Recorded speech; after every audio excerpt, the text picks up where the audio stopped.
Well, greetings, everybody. Welcome once again to the Rekt Poker podcast. This is episode 188, and today we have Jason Su, who is the author of Poker with Presence, Unlocking the Final 15%. Excited about that.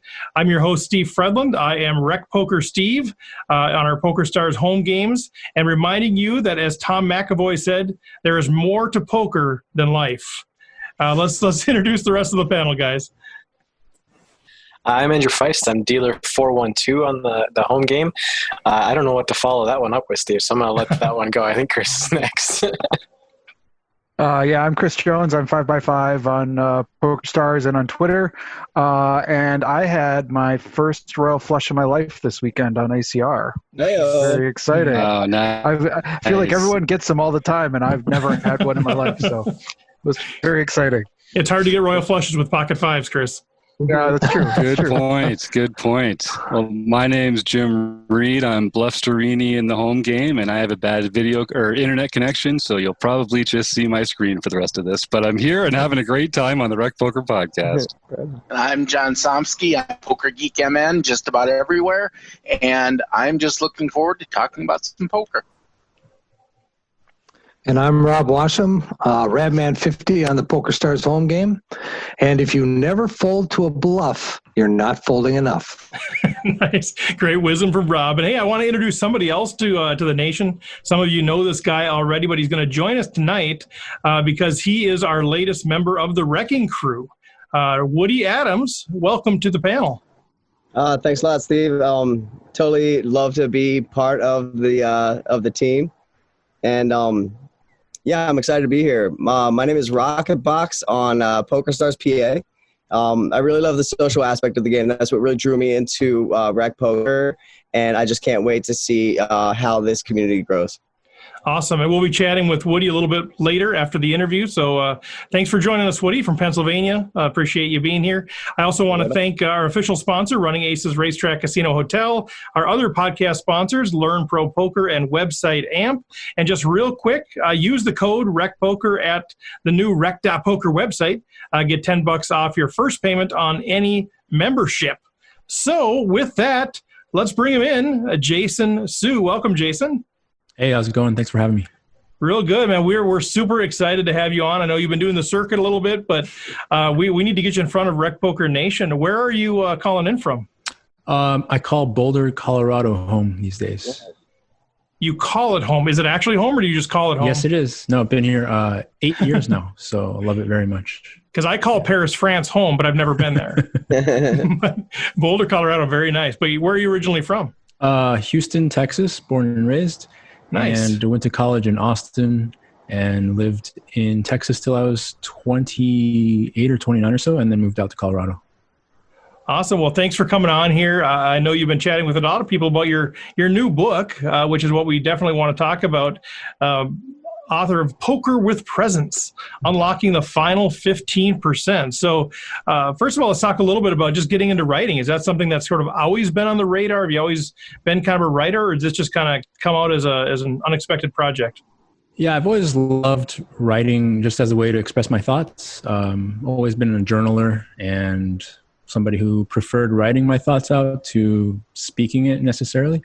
And so when I wanted to put down my thoughts on paper around these ideas around how to perform at my highest levels, how to have as much fun as possible each time I play poker, it was more natural for me to write them down than to like make a video series or anything else like that.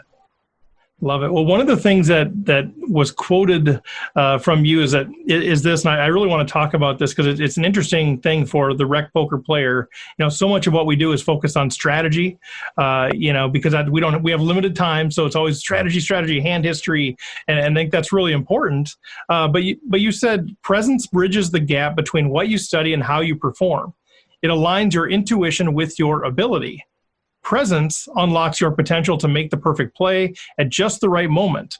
while a firm grasp of poker knowledge can take you to 85% of your maximum poker potential, you need to be fully present to unlock the final 15%. And I think a lot of at least recreational players, myself included early on, sort of poo-pooed this idea of the mental game. It's like, okay, well, that's just whatever. That's, I don't know if that's really legitimate. But over the last few years, as we've done this, we've talked to a number of people, the Elliot Rose of the world, Gareth James, Krisha Cardners, that continue to give more and more credit to the mental game. So maybe start with how do you help recreational players or pros kind of get over that hump of saying, I don't know, is this really legitimate? Can this add the value to my game, to actually accepting this? Yeah, I think that with people who are more rec players, there's a big element of, like, you may not necessarily realize how much you actually have inside you at any given moment. And so if you can really get locked in and focused, engaged with the moment, you can kind of let all that stuff come out, right? And whereas if you're kind of stuck in your head and really trying to figure it out every moment you're at the table, you're kind of playing into like what the pros want you to do, which is to like talk yourselves in circles and eventually just like click a button eventually.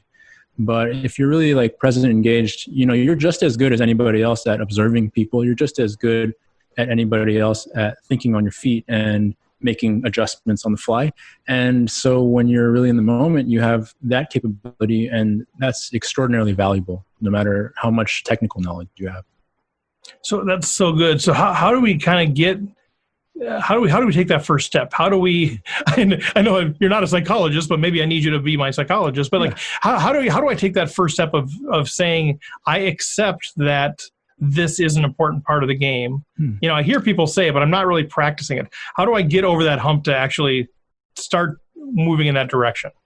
Well, I think the thing you just got to do is try it and see if you like it. See if you enjoy coming at poker more from this perspective rather than the other of kind of like trying to be fully mental, thinking about every little step of every little hand, right? I always tell people that when you're actually playing poker, the time to get better at poker and learn things and figure out the strategies that's not the time for that.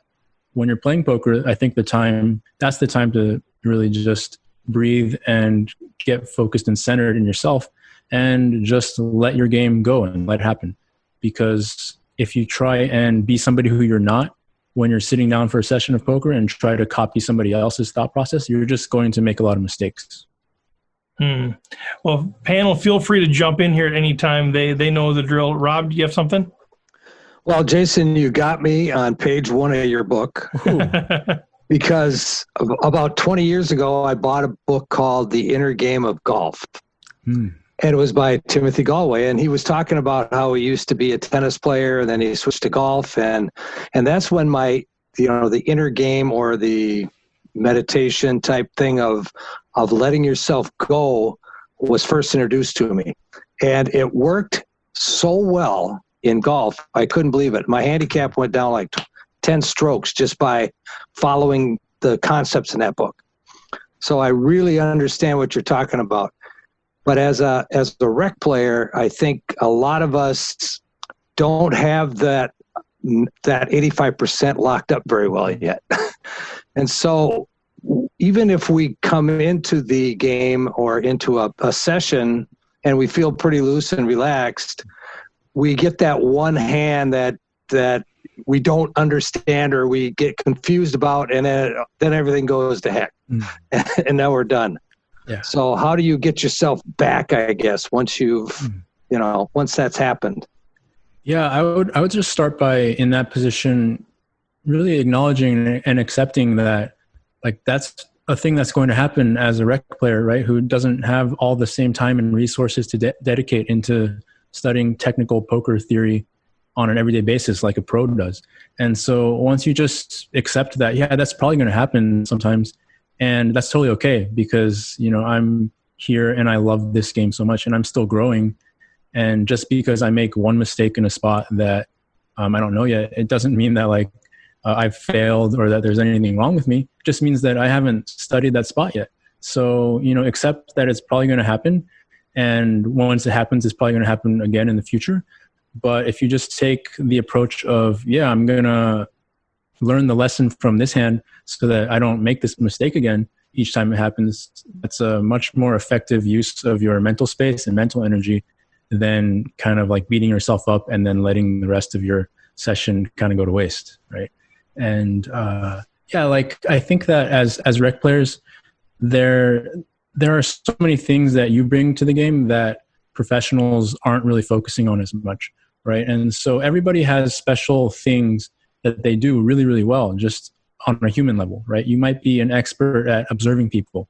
You might be an expert at communicating, without words, or reading communication without words. Or you might be an expert at just knowing when somebody's mood has shifted, right? And so the more of that you can bring to the game and use at the table, the more you'll have fun, and you'll be using your own personal gifts to kind of make up for that skill deficit quite a bit.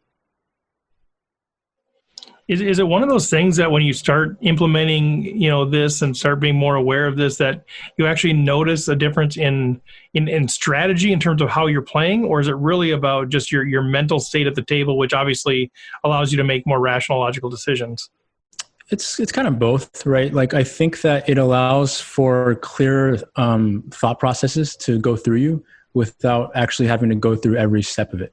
So what I've found is that when I'm really in that place of playing with full presence, there's no issue for me in terms of kind of recognizing instantly in the moment what I want to do and then doing it, right? And when I'm not in that space, then what happens is I can kind of talk myself out of my first instinct. I can kind of find justifications for doing things that I'm going to regret later. And so the whole goal for me with playing poker with presence is to kind of get rid of that filter, that friction around what I know deep down is the right play that I want to do for me in this moment, and actually following through with ease. Now, I know that you play a lot of different games. You play a lot of different stakes, low stakes, high stakes. You play all kinds of, you play MTTs, you play cash, limit, pot limit, no limit. You're getting into mixed games. Are there certain games or environments where you find that it's more difficult to get that final 15%? I don't really think so. I think that poker, just every version of poker offers a different avenue to get into that space in a different way, right? So depending on if you're playing no limit or mixed games, limit, or a tournament or a cash game, they're all going to offer different entry points for you to find your way into presence. And so it's a lot of fun to get to explore a lot of different avenues rather than just always playing like no limit hold'em. And so the more games you explore, the more opportunities you have to really like see, how can I engage with this game in a way that really accentuates my personal strengths? And how can I engage with this game in a way that I really enjoy, which is a lot of fun. Interesting. Chris, now I know you had a comment and maybe a hand as well for Jason. Yeah, it's less a hand, and I promise this is not just a bad beat story, but this is a cruel game, and I want to talk about playing with presence when everything's going wrong, and I think that's one of the hardest times to do it. So I wanted to sort of couch this in a real world situation. This actually happened to me a couple weeks ago, and I noticed how much it impacted my play. I'm playing in a tournament. It's an online tournament. I am the overwhelming chip leader of the entire tournament. I have over 200 big blinds, and the next largest stack has like 95. So I've got double the stack of everybody. I'm just cruising along, and there's this person at my table who is shoving like 50 big blinds every hand. Well, not every hand, but a lot of the time. And so they shove into me 55 big blinds with queen 9 off, and I have aces, and I call, and of course the flop is queen 9 whatever, and they get there, and so now I'm down to like 150 big blinds, and they've got 110, and then 3 or 4 hands later I have queens, and they shove again with 100 big blind stack, and I snap call it off, and they have threes, and of course there's a 3 on the river. So now I'm down to 40 big blinds, and they're just massive chip leader, and I'm fuming, and tilts going off everywhere. And this is the very next hand. So I was on the button the previous hand. Now I'm in the small blind, and it folds to our friend who's been Mr. Light Shove on the button, and they open, and I have 40 big blinds. I have ace jack suited. Now, I know how I would approach this normally. If I had 40 big blinds in a tournament, this would be a pretty standard play for me. But I'm caught up in this. I'm caught up in how this player has been playing. I'm caught up in what do I do here. I'm aware of the fact that I'm like, about to explode, but I'm also not quite sure how to approach this. Is this a hand I should fold and just step away and cool off for a while? Is this a hand that I should play, try to play my best the way I would normally play it, but how do I even know how do I even approach these kinds of situations when everything seems to be going wrong and I'm in a spot where I can still try to I haven't been kicked out of this tournament. I still have some opportunities. How do you recommend players approach these situations when, they haven't busted, but everything seems to be going wrong? Yeah. The world is swirling around you. Yeah. Yeah. By the way, what would you normally do in that situation if you were feeling fine and normal? If I was feeling fine and normal and I saw a player who had been opening this wide, I would definitely be 3-betting this hand. I would undoubtedly be 3-betting it to a pretty, probably 7 or 8 big blinds from a min open. But in this case, I'm kind of considering, do I shove here because of the dynamic that's been built here? They're probably going to perceive me as being on tilt and not as strong as I am. And they've shown a propensity to call off with just garbage. And I think I still have very likely the best hand here. Yeah. So that would be my, if this was an unknown player who I just had been noticing had been opening too much, I would be 3-betting, but obviously I wouldn't be shoving 40 big blinds. Right. Yeah, I think this is the big opportunity, right? Because everybody is fine and present when things are going really, really well, and that's no big deal, right? We all play really well when we're running insanely good. And so this is the real test, right? This is where you get to separate yourself from the people who you want to make money off of. And so I think that there's 2 competing ideas here.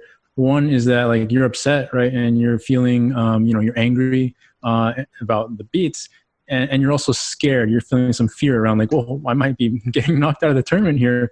And 5 minutes ago, I was literally in the driver's seat. And so there's some anger, there's some fear swirling around. And then on this other side, there's this idea of and I still want to play my best, right? I take pride in what I do. I want to play my best every hand to the best of my abilities. And so what I see in a lot of players, professional and rec players alike, is that they don't think that both things can be true, right? So you might think that if I allow myself to feel angry and really let this fear go through me, then I'm going to be incapable of playing, the way that I want to play. And what I find that it's actually the opposite. If you just take a second, take a breath, and acknowledge to yourself that I'm really upset about this, and I'm a little bit worried that I'm going to get knocked out of this tournament, this hand, and you just acknowledge that to yourself. It's oh, wow, that's true. Now you kind of free up that energy, and you can still choose to play differently if you want. You can still choose to fold because you don't want to get busted now, or because you don't quite trust how you're going to play this hand. You might choose to shove because you really, really would rather not bust than play the way that you would normally play. And then you also might choose to play the way that the hand is supposed to be played. But the important thing is that in that moment, are you able to really just be with those feelings and not push them aside, right? When you push them aside, you become a version of yourself that is incapable of playing your best poker. When you let it in, you still might not play your best poker, but at least you'll have a shot, and you'll be in a space where you're being honest with yourself, which is really a good thing. So is that what I love that question, Chris. It wasn't just a bad beat story. I think, I could feel the anxiety just in you telling the story. I had 200 big blinds, then I had 150, then I had whatever. I think that's it. But how do you, I like what you're saying, Jason. I think the challenge for me and maybe others is, okay, well, how? That sounds good. But what either in your book or what advice do you have to, how do we do that? Okay, I like the idea of saying, yep, I'm upset about that. That's true. And I'm also going to play my best poker because I think we do sort of choose one over the other, right? The amygdala kicks in and we're either, we're fighting or we're flying. So how do we take that first step to be able to let those two things exist at the same time? Yeah. So the first is to just let the feelings be there, right? And so when you allow them to just occupy a part of you, then they're no longer causing tension. They're just kind of hanging out. And so it's not that like I'm going to feel, angry and I'm going to feel scared and I'm definitely going to play my best. It's more like I'm going to allow whatever emotions, sensations. Sometimes you might start like sweating, right? You might start feeling stomach pain or whatever, or chest tightness, right? I'm just going to like let that be true. I'm going to, breathe with that and just accept that that's happening right now. And my intention is to play my best poker. And, both of those things can definitely happen at the same time. But if you don't give yourself that opportunity to feel what you're feeling in that moment, then you basically have like no shot of playing your best poker. Or if you do, you're going to, create tension and stress somewhere else in the rest of your life. Like a lot of pro players that I work with, they've gotten amazingly good at not letting the tension and the stress get to them when they're playing. But then once they like log off for the day or they're done playing, then they, just blow things up the rest of their life because they haven't dealt with it in that moment. Mm-hmm. So in that moment is the big opportunity to just see like, can you really be with it? And then can you breathe? And then can you like conceive of what your best game looks like and kind of go from there. And it's just practice, right? Each time you get into that space is an opportunity to improve your ability to do that. Yeah, I was going to say that it sounds a lot like I do some meditation, and part of meditating is you do your breathing and you're counting your breaths, and you can't stop your mind from thinking, because it's always going. But what you can do is start acknowledging those thoughts and letting them take over what you are doing at that moment in time. So we always talk about you need to train yourself off the table for that 85% stuff. But I think it's also true that you have to train yourself on that 15% stuff too. As you become better at meditating, you become better at letting those thoughts go. And so now when you run into that at a table, like what happened to Chris, now he has the knowledge or the background to understand that, hey, I can just let that go. But if you haven't done that off the table stuff, it might be a little more difficult when you're sitting right there getting your ass handed to you. Well, I know one of the common things that people say is, when you're steaming or whatever, get up, take a walk around. Mm-hmm. And I think that's probably a similar, it doesn't work in the middle of a hand. And obviously in an online tournament, it doesn't work. And it's more of a cash game type of thing. But taking a break, acknowledging what's happening and kind of resetting yourself, I think makes sense. And by acknowledging that you are in fact having some emotions, that at least gives you a shot at not making the actions you do a reaction to them. Yeah. Whereas if you're trying to just pretend they don't exist, then how can you possibly avoid the consequences of your emotions? Yeah, really well put. And I actually wrote about one way that we can manage these situations most effectively in terms of our strategies, which is that I like to match up kind of how I'm feeling with the strategy that I'm going to be playing. So if I'm feeling really, really good and confident in my game and really focused and really present, then I allow myself to kind of follow the more intuitive or maybe aggressive lines that I see that I'm kind of drawn towards. But if I'm kind of in a tired space or in a bad mood, or like Chris said, just took 2 or 3 huge beats and now I'm really all jumbled up, then I tend to default more towards conservative basic strategies to just kind of like show down the best hand more often than not. and not go for the big bluffs and not go for the big hero calls. Because when I'm rattled and I'm not in a good place, then my intuitions aren't going to be as reliable as when I'm feeling really good. So it's a process that I call it matching, because you just kind of like match how you feel to how you play your strategy. And the beauty of it is that when you are, not feeling great and you go to a more conservative, basic ABC showdown good hands strategy, you're much more likely to win money in the near future, right, than if you were to use the more aggressive strategy. And so nothing makes a poker player feel better than winning money, right? And so you can win some money and then you start feeling better. Then you can start getting a little more aggressive with it, a little more trusting your reads. And then all of a sudden you're up a lot and now you feel great and you go for the play of your life, which has a much higher chance of working when you're feeling really good. Woody? Yeah. Jason, this is Woody. I really enjoyed reading your book, man. I was wondering if you could go into a little bit about how body intelligence and how you can really hone in on that. That stuff was really interesting to me. I did those exercises, man, and I must have looked goofy doing them, but because you know how it is, right? You're moving your body in different ways that you never have before to experience. It was good stuff. And I was wondering if you could go into that a little bit about how you might be able to use that to your advantage in a live poker setting. Yeah. Well, if you ever play poker with me live, you'll probably notice that I pretty much get up and out of my chair more than anybody you'll ever see. And the reason why is because sitting just doesn't allow for all of my knowledge to come through me.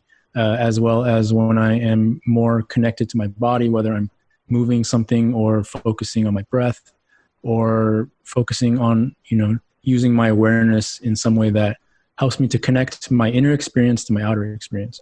So, the exercises are actually pretty basic, right? There's a breathing exercise. There's a quick movement exercise that you can use to, generate some new pathways in your brain. You can also just take note of how your body feels on the inside. And these are all ways to just kind of snap out of that old pattern of just getting stuck in your mind and believing all of the thoughts that you're having are true, right? And that's kind of the whole goal of connecting to your body intelligence for me, is getting out of that space where you're running your mind in circles and you just kind of never stop. And so just breaking that out of that trance is worth lots and lots of money to people who suffer from these diseases of the mind at the poker table. And so they're pretty simple, and it's really just more of a willingness to use them and enjoy the benefits of them, right? I think so many people get worried about looking weird at the poker table or anything like that, but you don't have to make big movements to move a little bit the table. You can kind of wiggle your fingers underneath the table or wiggle your feet. Just generating some movement to take yourself out of that frozen, stuck place is really beneficial, because when you go into fight or flight, you often just bunker down and don't move, and your thoughts start racing and the adrenaline is pumping in your body, and that's not the best place to play from. So just being aware that you have other options is a good move. Yeah, absolutely. And the recommendations that you were saying in the book, I felt like you could do them at any time during the tournament, and especially with online play, the breathing exercises should be done on the regular, especially in sticky situations like that. I was just thinking about how you might be able to stay in that zone, how you might be what are the daily practices, the daily routines that you could do to really stay in that zone. Yeah, I actually can tell you that probably the best tournaments I've played, live tournaments, were the ones where I was pretty much focused completely on staying connected to my breath the whole tournament. And so as far as a practice is concerned, focusing on that and then focusing on making sure that my body is staying in movement, that's really simple, and that's kind of all that needs to be done, right? And it's not like there's anything brand new that nobody's ever done before in that book. It's just that the book talks more about how beneficial it is to do these things consistently. And so if you find that you get more oriented towards connecting to your inner experience on top of your outer experience while you're playing poker, rather than focusing on how to make the absolute perfect play in every spot, you'll actually make the perfect play a lot more often going about it this way. I'm curious a little bit about motivation for the book, and maybe that's the wrong word. It feels like, and I don't know your whole backstory, so I don't know. Is this a culmination of, this has sort of been who you've always been? You kind of always practiced this, and you realized, there's a whole world of poker players that need to know this, or is it the result of a journey of you discovering this because you realized you weren't making optimal decisions? What sort of led up to the book, and who are you hoping to help with the book? Yeah, it's kind of both. Even very early on in my playing poker, I would have maybe once a year, I would play a session where it was like, this was amazing. I played so well, better than I thought I could, and I wasn't even trying, right? And then so that turned into, well, how come this doesn't happen more often? Which then turned into studying lots of, things about performance psychology and presencing and body intelligence and emotional intelligence. And so, yeah, the last probably 8 or 9 years of me playing poker has been focused heavily on exploring how good I can get at poker using this framework rather than one where I solely just study poker all the time. And so, yeah, I've done a lot of coaching over the years for poker strategy, and I've also done a lot of kind of using these techniques within the coaching. And yeah, in about like November of last year, October, November, I just had this thought come through me that I really want to put it all down in a way that is easy for people to read and digest, and help as many people as I can to access that part of themselves, because there's so many poker players who struggle with things like satisfaction and happiness with their experience and their relationship with the game. And if I can contribute to them shifting that in some way to live happier lives, then I really, really wanted to do that. I love it. How, as kind of a follow-up to that, how do you discern, or how do we discern when we're playing well, or when the results are there, that it's attributable to us being in the zone, being present, versus just good variance? Because I think so many of us recreational players are so results oriented. We win a tournament, and because, man, all of our bluffs were getting through, we were making the right folds at the right time. And sometimes that's just dumb luck, right? Sometimes that's just the variance piece. Our bluffs do get through, or we hit the river, or whatever it is, and we think, man, I was just on my game, I was playing my A game, crushed the table, let's go. And then maybe the next time, not so much, and we think, yeah, I was just tired, I wasn't in my A game. And so I think we kind of use our mental state as an excuse to support the results that we had, versus actually knowing that we're in the right mental state regardless of the outcome. So you know what I'm saying? Like, how do we discern if it's due to our being present versus just variance? Yeah, I think, well, deep down, you probably do know. Right? You're probably right. Like if you really like deep down, was I in the, and you probably know, right? It's not, you're not going to lie to yourself on the deepest level of whether you were in the zone. And I'll say that the more that you practice having this be an awareness that you take with you into your poker, then the much more easily you'll be able to discern these types of things when you're leaving the arena, right? So the more present and focused you get while you're playing, the more you'll be able to be completely honest with yourself on the drive home, right? And the more that you kind of check out and go into super heady, fear-based thinking while you're playing, the less reliable your assessments will be after each session as well. Rob? Yeah, I know that when I first read The Inner Game of Golf, it was very enlightening, because if you know the golf swing, there's a whole bunch of stuff going on. And if you try to have you try to tell your body what to do, it's not going to work. So you have to trust your body to know what it's going to do. And so I think what you're saying here is you need to sit down at the poker table and understand that you are where you are. Mm-hmm. You can be in the zone and just let it happen. But if you try to force it, it's not going to happen. And that's the difference between, like I say, in golf, if you try to force a shot, you're never going to pull it off. If you just focus on the target and just let it go, it just happens. And so it's trying to get into that zone that you call it. And we've all been in the zone, whether it's playing golf, you were playing tennis, playing poker, we've all been in the zone. But it's understanding that you need to put yourself in a position to let the zone happen when you sit down. You can't just you can't just show up and you're either in the zone or you're not. You have to prepare yourself to be into the zone when you do sit down. Yeah, that's kind of what it's all about, right? Like the thing that keeps us out, the thing that we try to do the most is thinking our way through every little detail. And so if we can give our conscious mind a job to do, a very important job to do, but a job to do that has nothing to do with the actual nuts and bolts of what we're doing, whether we're playing tennis or playing golf, then the subconscious, which knows way more than we give it credit for, is free to come out and play. But when the conscious mind is in charge of every single detail of every single hand, then we're kind of cut off from all that knowledge that we've kind of accrued internally. And so we really limit what we're capable of when we operate that way.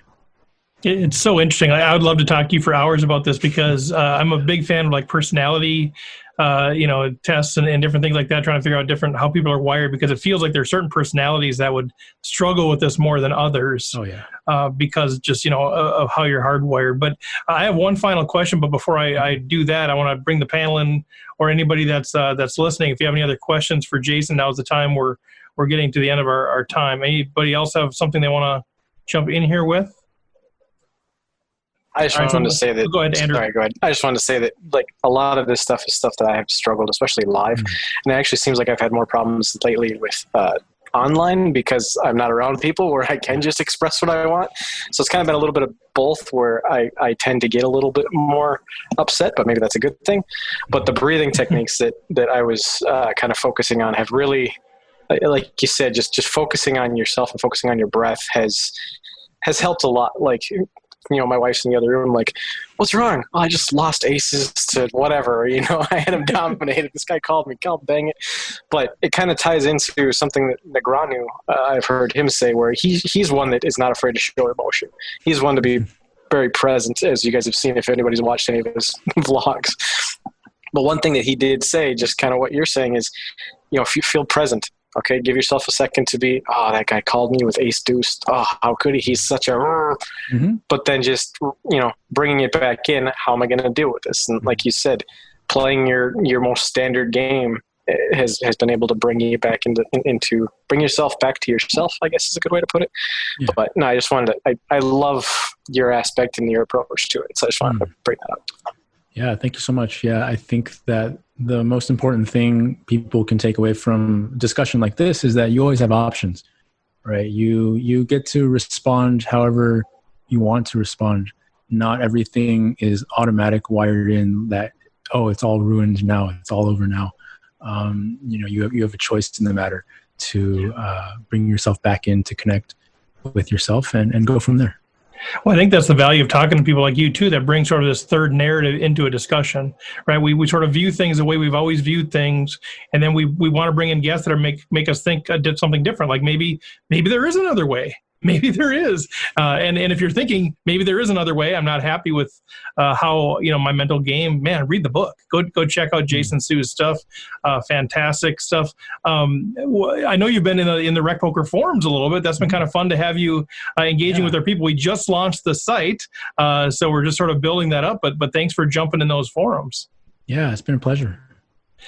So my last question I have for you is, talking to you, it's like, I just wish I was, I don't know. I don't want to wish I was somebody else, but you're so even keel, right? Like I watched that. I'm like, oh man, it would be nice to just be even keel like that. So my last question is kind of a 2-part question. It's, I want to see like Jason Su super excited. Like, I want to see what do you look like when you just win the World Series of Poker bracelet, and what do you look like when you just get your soul crushed? Is it the same look? Like, well, I hope to show you what I look like when I win the World Series of Poker right? bracelet. Pretend for me. I don't think there's anything to fully simulate that experience. But you see this big smile on my face. It would all right. So there's a smile. Like, there's a fist pump, maybe. Yeah. There's definitely going to be like a little bit of fist pump from the old tennis days. Maybe a little bit of yelling. Yeah. And, when I'm getting soul crushed, I actually like, probably just kind of look like normal. Probably because I've been playing poker for a really, really long time, and I've played a whole lot of it. And so the soul crushing, I kind of just internalize on my own, and I don't really want to bring anybody else down with me. Because I don't want people to tell me about how miserable they are necessarily that often. So I don't do that to other people. Yeah. Oh man, that's so good. Well, tell us as we wrap up here. Thanks again for your time. Like, where can people find the book? Where can they connect with you? If people want to either approach you as a coach, or just want some resources from you, how do they connect? Yeah, absolutely. You can get the book Poker with Presence on Amazon. And if people want to reach out to me or contact me about some coaching, it's pokerwithpresence.com. Well, that's pretty easy. Yeah. Well, we'll wrap it up there. I see Jim's jumped on here. Jim was a big part of getting you all hooked up here. But thanks, Jason. We're gonna stick around here, do some other stuff. But man, thanks again. Best of luck with the book and everything else that you got going on. Yeah, thanks so much. Really appreciate all you guys here, and really enjoyed the group panel discussion. It was really cool. All right. Thank you. Well, there he is, Jason Su, guys. Thanks, Go Jason. out, Thank you, buy Jason. the book, connect with him. All right, take care. Yeah, you too.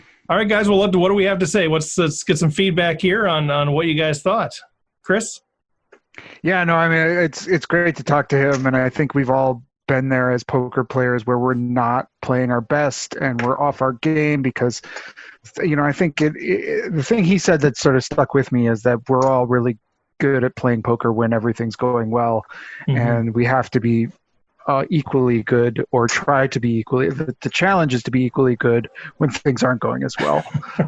And so I think that's just really valuable. And by the way, I shoved that ace jack. So I don't know. If I wanted to know. For the record, I shoved the ace jack and got called, but I did double up. So okay, a little bit of justice in the world. I could just feel your pain during that whole conversation. Rob? And then John? No, I was just going to say that, I've used that mental type of thing in a physical aspect, physically playing golf, right? But I've never really related it to playing poker, because, I'm always in my head when I'm playing poker. I'm always thinking of the next move. It's like, I'm going to do this and I'm going to do that. And so I think he opened up another way of looking at poker and how a person can approach poker, and with his body intelligence, he calls it, right? The body quotient or whatever. And it's just, I never thought of it in something as a cerebral game, right? Because that's what poker is, as opposed to a physical game. So this is going to be interesting going forward. I'm going to try to see if I can incorporate some of these lessons that he's given us in the poker and just see what happens. I think it should be an interesting experiment.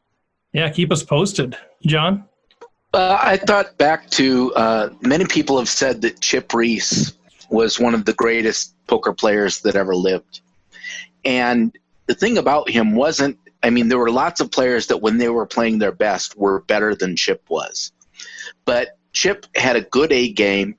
And when he was playing poorly, his game got, A minus, B plus at worst. And so it was the fact that he just always played near his best all of the time that made him one of the greatest players of all time. So, I think that lends credence to these types of things of trying to just mentally make sure that you are playing as close to your best as possible. That's really good insight. Like if it's the 85-15, like if I can always get the 15 nailed, even if my 85 is at 70, at least I'm at 70. But if I, you know what I mean, if you get the skill and the mental side, if my mental side's always there, at least I'm playing to my full potential. If neither are up to par, then I got problems. That's really good. Right. Well, anything else, guys, before we hit the round robins? All right, well, let's do that. Before we jump into the round robins, though, I want to get Woody on here again, just a little bit bigger of an introduction. We don't have to spend a lot of time, but, he's been somebody that's been part of Rekt Poker now for a while. We've been having a lot of conversations over the last several months, and we've been anxiously awaiting to get the new website launched so we could get Woody involved more in this thing. But, Woody, tell the crew a little bit about your backstory or how you got into poker or whatever you want to share. Sure. Thanks, Steve. I started playing poker in 2012. So it was after kind of the poker boom. I didn't really play in college, and I never really got into online. I just started playing for the social aspect. Like I was just hanging out with some guys, and it was a bunch of dudes who I really didn't know, and they said, "Hey, you're bored. Why don't you come and play a game?" And so I said, I never played poker. And they said, perfect, right? So come play with us. Yeah, right. Exactly. Bring your wallet. Your money's good here. There's an ATM down the block. Yeah, it was great. But these guys were terrific, and they actually did want to teach me how to play the game. So they taught me kind of how to play, like with the rules, and I was, for the first couple of weeks, I was sitting there with my hand ranking chart on my phone. And then, like, I would look at my chart, I would look at my hand, and I would just shove all in. I just didn't understand how to play the game. I didn't have presence. I didn't have the presence, right? Also, periodically, you'd look at the chart and then just shove all in, even if you didn't have it. Be like, ooh. Right. That's phase 2, right? I wish I had those moves back then. Forget about it. But I did pick up the game pretty good in New York, and then when I moved out to Los Angeles, that's when I actually started to study it. That's when I actually went and did some research on how to play the game, and I found some success out there, and I found some success across the country, and it was just like one of the things that I love about the game is just you can play it anywhere. Like you can play it all around the world, and people know what the game is, and it's easy to pick up. It's easy to learn. And what do they say? It's like a lifetime to master, right? Yeah. It's like it's a complex game, and it's beautiful in its complexity. It's awesome, man. We're so happy that you're part of the Wrecking Crew, part of the community. If you want to connect with Woody, go to rekt.poker/Woody Adams. You can also just go to meet the Wrecking Crew. We got a page out there. All the folks that are part of the Wrecking Crew out there, we each have our own individual profiles. So you kind of poke around there and meet all the people, learn more about all of us. A number of us are offering different coaching packages or different ways that you can connect with us. So check that out, and Woody's out there too. So pleasure to have you on board, Woody. Excited to see what happens in the future. Yeah, thanks a lot, Steve. I'm really stoked to be part of the Wrecking Crew. Awesome. Well, let's get into the round robin pieces. We'll start as per usual with the stoic one, Mr. Somsky. All right. Well, just a reminder, August 5th is our next No Limit Hold'em home game, and August 12th will be our mixed game, which is Pot Limit Omaha 8 or better. And I have finished recording a video for that, and that should be available soon. So if you watch the Limit Hold'em 8 or better video, this is basically the same thing, only it's pot limit instead of fixed limit. John, are you going to ever have me win a hand in one of those videos? I'm always in the hand, but I always lose. You're the designated loser. All right, fair enough. That's the way it works. And I'm the designated donkey. If you notice, John in those videos almost always is making the worst play. Steve is usually playing okay. He just happens to, get beat. And then Maria, of course, is Maria's always winning. And wins them all. Anyway, so June. TOC winner was none other than Frogman Rick Day. He won his first silver pin. We love you, Rick. Then for our nightly series, on July 13th, R. Diesel won one. Rob Diesel won his first nightly series. On July 14th, Orange Road, Josh Schwartz won his first nightly series. And then just to make sure he gets to play in next month's Tournament of Champions as well, Frogman Rick Day won his third nightly series victory on July 15th. Then July 16th came Wolfman 109, Adam Wolf, for his first nightly series victory. On July 17th, Com Binkley, Eric Jin won his first nightly series victory. And he's in the chat today. He's in the chat, Eric. Nice that job. was great. Yeah. Well, I mean, we have a lot of, it's kind of exciting. We have a lot of first and second wins this week. So that's good to see that people can actually challenge and take on, people like Drebeck. The Drebeck. Yeah, exactly. July 18th, Mile High Magic Man, David, won his first nightly series victory. And then July 19th, Gloves 10-10, Colin Anderson won his second nightly series victory. Yeah, and great stuff. I was going to mention, 5 out of the 7 are first timers, a couple of Colorado folks in there. And before, Jim, just real quick, John, how many people are in the club now? I know we're getting 50 or 60 a night or whatever it is, but how many people are actually signed up in the club? Do you know? I think we're just over 235. That's awesome. That's amazing. And one of the things that I love most about this is Wolfman 109 and Cum Binkley are 2 of our forum champions. Eric and Adam are posting stuff in the forums all the time. They're doing great replies. It's really high level stuff. So I'm not surprised at all to see them in the winner's circle. Way to go, guys. Agreed. All right, Rob, what do you got for us? Or is Rob off this week? I was going to be off this week. He's off this week. this is what happens when I run. This is Andrew's week. But the book study, Wednesday. We got that coming up in a couple of weeks, right? Next episode. Yeah. All right. Week from Wednesday, the 29th is the next one, and we'll be going through 8, 9, and 10. I think rules 8, 9, and 10 from the game plan. So hopefully we'll get through all of them, unless we go down some rabbit holes like we did the last time. And Steve had to come in and say, "Hey, you guys, shut it down. I need to Zoom." We got another meeting, you guys. Shut this thing down. We love our rabbit holes. Yeah. All right. Thanks, Rob. Andrew? Yep. So in case you guys missed it last time on Learning with Partners, we had Solve for Why and Learn Pro Poker. If you did miss it, make sure to check it out in the premium membership area at Rekt Poker. For this Wednesday, the 22nd of July, we will be featuring poker coaching and red chip poker. We're going to dive into those videos, and this session will be released the following week. So if you don't get a chance to come by Wednesday, it will be released to the membership area the following week. And make sure, as always, check out rekt.poker/resources for any of the deals on any affiliate stuff. Awesome. Mr. Jones.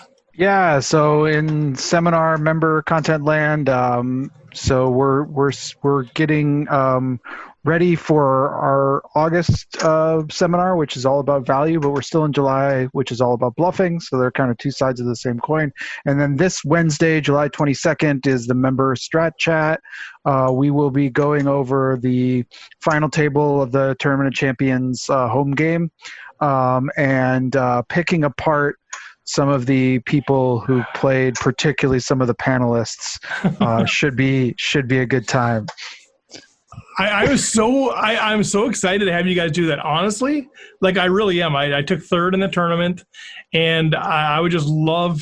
Honestly, I'm super excited about having you guys break it down and find holes. So super excited about it. Before we get to Jim, Jim, maybe why don't you go ahead, and I think it'd be good to actually have Woody talk a little bit about what's happening on the Instagram site too. So, Jim, if your internet's good enough, why don't we bring you in here? I'm gonna guess. Oh no, I'm just finally getting a good night's sleep. That we got the site launched and it's going great. So pass on me and keep talking about all this other exciting stuff. Jim's calling from apparently underwater is where he is right now as he's enjoying his time post-launch. But yeah, Woody's jumping on here too. One of the things that we don't have currently is an Instagram account, and we know that there's a lot of folks out there that engage with social media through Instagram. And Woody said, how about I take this thing, man? He's a hyper creative dude, got a lot of great ideas. So Woody, talk a little bit about what the plan is for Instagram. Cool. Thanks a lot, Steve. Yeah. Instagram is a great platform to reach a lot of people. And I think Rekt Poker has a real opportunity to grow in new places, in new markets. And, we can do a lot of fun things with Instagram, man. The first thing that I'm going to do is really call out for the community to get engaged. I mean, this is not like a one-man show. Rekt Poker has never been about me. It's always been about us. So that's really what I want to come across with the Rekt Poker Instagram account. So we got Rekt.Poker. It's about to go live this week, and I'm actually looking for some assistance from the community. I could. That's he's going to tease it out. So okay.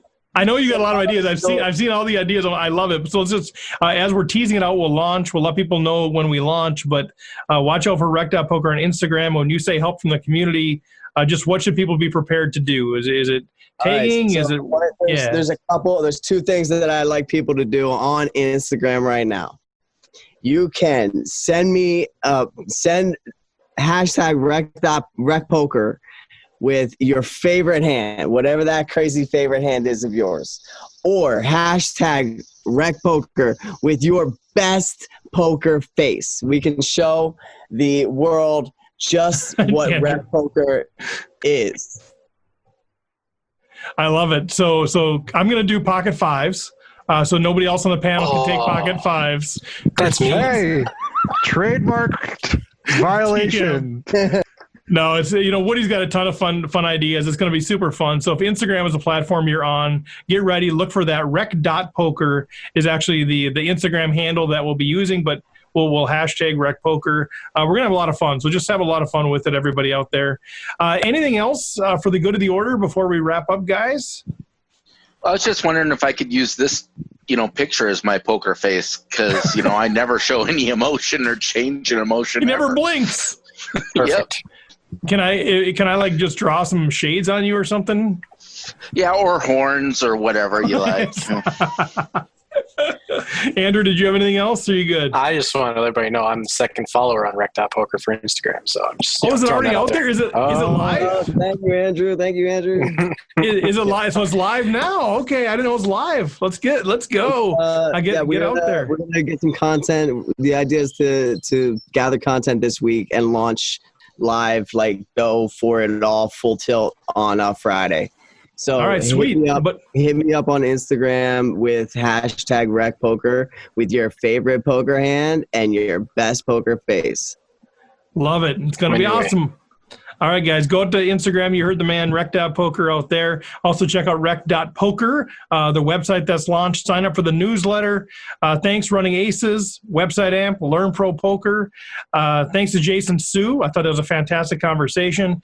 Thanks, Jim Reed, John Somsky, Chris Jones, Woody Adams, Rob Washam, and Andrew Feist for another fun discussion. Man, we keep thinking 30, 40 minutes, and I keep going an hour because it's just too good. But thanks, guys, and we will chat with you all next week.